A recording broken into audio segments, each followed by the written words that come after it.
My 2 points. 3 things I want to see tonight in Indiana, Nebraska. Lincoln, Nebraska. I don't ask for much. And come Monday night here in unusually balmy Lincoln, ID just like 3 things from Indiana when they take on Nebraska at Pinnacle Bank Arena. It's simple really. I want to see some bench guys step up. I want to see a solid second half on the road for a change. And I'd love to see Trayce Jackson-Davis completely take over a game. Those things happen, and this long road losing streak will become a thing of the past. Heck, even if just 2 of 3 happen, it could result in a win. Sure, Nebraska is winless in the Big Ten at 0-7, and Indiana has already beaten them by 13 at home. But the Cornhuskers took Ohio State to overtime here, and should have won in regulation. They also played Illinois tough at home, so there are no guarantees. If it can be 50 degrees in mid-January in Lincoln, well, anything can happen. Here are 3 things I want to see from the Hoosiers on Monday night. Immediate contributions from bench players. There are times when Indiana basketball fans have short memory. They often complain about Mike Woodson's substitution patterns. And they really whined last week when Iowa went on a 10-0 run against the bench guys. But how quickly they forget what happened the first time Indiana played Nebraska this season,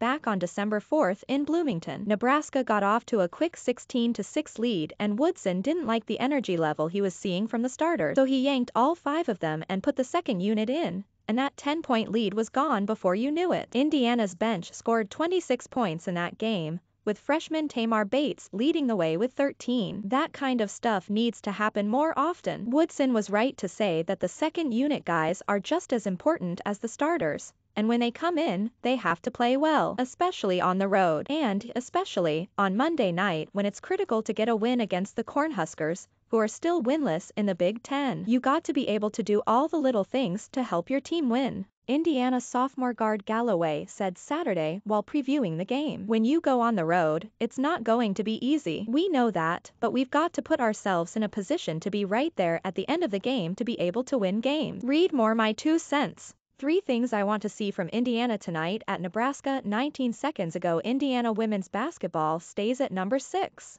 in the Associated Press poll 1 hour ago, despite long road losing streak. Indiana opens as huge favorite at Nebraska 1 hour ago. Bates had his best game against Nebraska in December, and the Hoosiers really need him to get going. He's had 3 points or less in 6 of the past 7 games, and is 1 of 4-12 shooting in the last 4 games, with his only basket a dunk off a steal last Thursday at Iowa. He knows what he's got to do, and we're all here for him, Galloway said. We're going to pick him up. We all know we can play better, and he knows he can play better, too. He just has to keep pushing himself. He's a hard worker and he stays in the gym, so I'm not worried about that. I know he's going to do well. I know he's going to be a big factor for our team the rest of the season. Play a solid second half on the road. That's been a major issue for the Hoosiers during Big Ten play. They've had big leads against Wisconsin, Penn State, and Iowa, and haven't been able to hold on to any of them. That needs to change on Monday night. They had a 22-point lead at one point against Wisconsin and lost,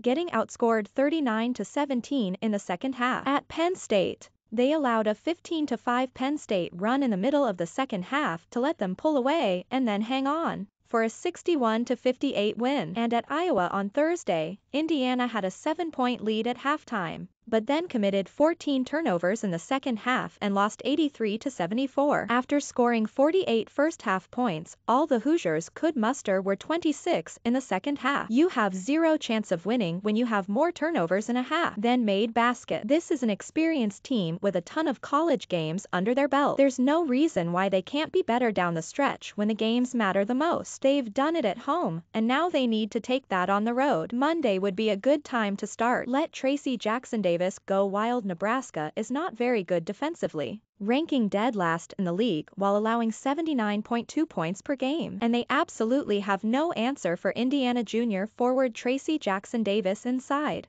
So I'd love to see him go off tonight. He's a very good player having a very good year, but it's a game like this, one that certainly reached must-win territory, where he just needs to take over and dominate. It can be done, especially against this Nebraska team. It's incumbent on Jackson-Davis to have a big night. but it's also important that his teammates get him the ball and give him a ton of opportunities. A 30-10 night isn't out of the question. With home games looming later in the week against number 4 ranked Purdue and Michigan, getting a win Monday night is critical, and a huge night from Jackson-Davis would set the tone. Related stories on Indiana basketball. How to watch. It's a huge week for Indiana, and it starts on Monday with a road game at Nebraska. The Hoosiers, 12-4 overall, are still winless on the road, and they'd desperately like to end that misery. Hey race, how to watch. With Game Time TV, the latest on the point spread, lineups and lots of newsy nuggets. Click here. Opening line. Even though Indiana is 0-4 on the road so far this season, the Hoosiers are big favorites in Monday's game at Nebraska. The line has been moving a lot, though. Hey race, the latest, plus both teams' full record this year versus the number. Click here.